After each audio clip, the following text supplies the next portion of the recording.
I didn't know that this would be the angle that I found that would work for me. But my father is a coach and former athlete. My mom is a retired teacher, and so the education sports piece were always a part of my life. When I got into teaching, I really developed a serious interest in the relationships that you're developing, the growth that you can provide young people.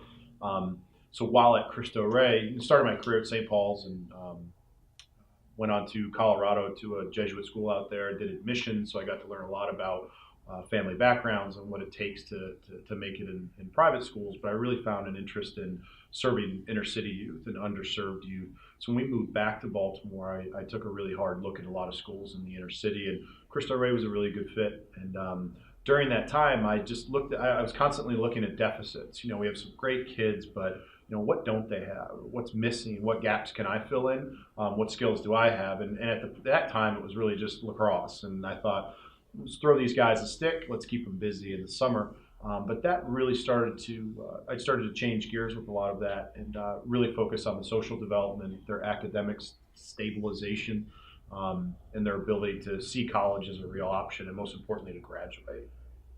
The shifts in this business have been, it's been quite a roller coaster.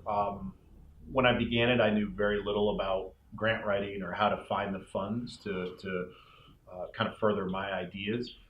Started to get a little more comfortable with that, what raising money looks like, and also the stress that's around it. We've had, some really steady growth, but the biggest challenges and the biggest shifts I've seen in our business is wanting to do everything for everyone, but figuring out that you need to really focus on some real specifics that you do best. Most exciting thing I've ever done is, gosh, I would say right now is raise 3 children with 2 working parents. It's our days are wild. My daughters used to come to all my lacrosse games when I was coaching, and right at Patterson Park down the street, and they're always a big part of it. And next one up would be the other most exciting thing I've ever done. I've been to a lot of places and traveled a lot, seen some neat things, but I'm excited about what I do in day to day, and I'm also just a challenged but happy parent. Shift really popped onto my radar just about a year ago, and in meeting Eliza and Chris and Joe and the rest of the group, myself and one of our young program members, who's a college athlete of ours, came with me, and I didn't know what to expect, and I got this warm greeting from a really unique group of people. And we get that a lot, in our world. Someone might find what you do interesting, they want to learn more, and then that relationship just falls off. But what I found with Eliza and the rest of the group was there's been constant follow-up, advocacy, question asking, what can we do for you? Is everything good? It's been a really amazing group, and I'm so impressed with their follow-up. They're very interested in what Next One Up is doing, and that's not always the case, so I'm very appreciative. My greatest hope for the world is that everybody takes care of what's in front of them. I think we spend a lot of time worried about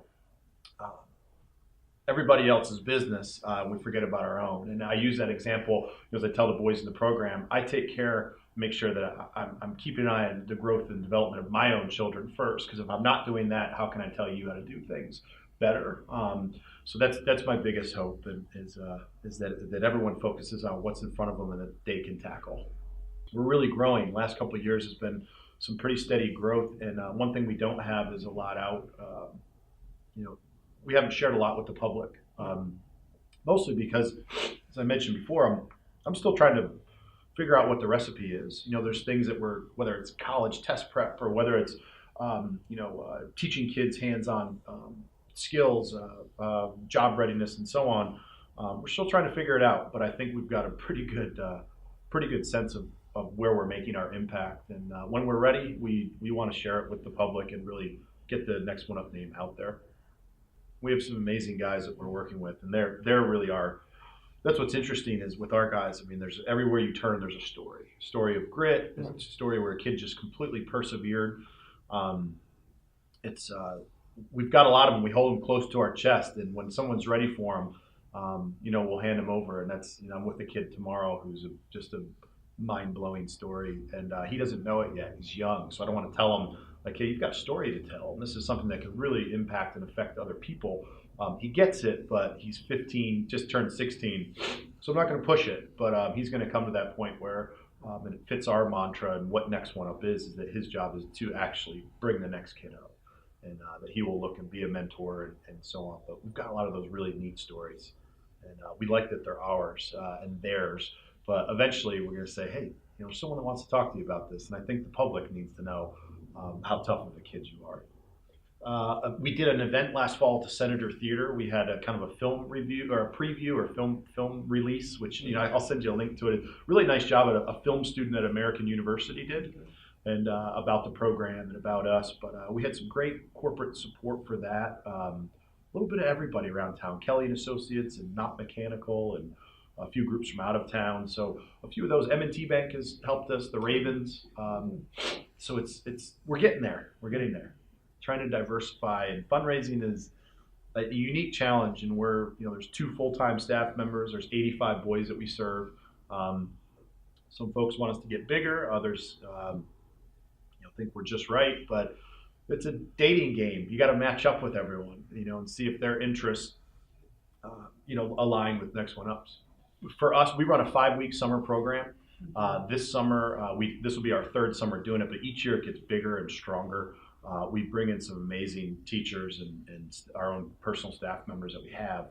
We'll serve 45 boys this summer. Last year we served 35. The year before it was 18. So we continue to grow in our summer programming. We'll spend a week on the campus of McDaniel College. Last year was at Hobart College in upstate New York. So each summer we're trying to align a college immersion week for all of our boys on a college campus. They can eat in the cafeteria, live in the dorms. We're gonna have classes where they change and use a college schedule. So that to us is just really exciting and kind of unique. And it's great to get out of town and get Baltimore City boys out of Baltimore City for a while. And that's big.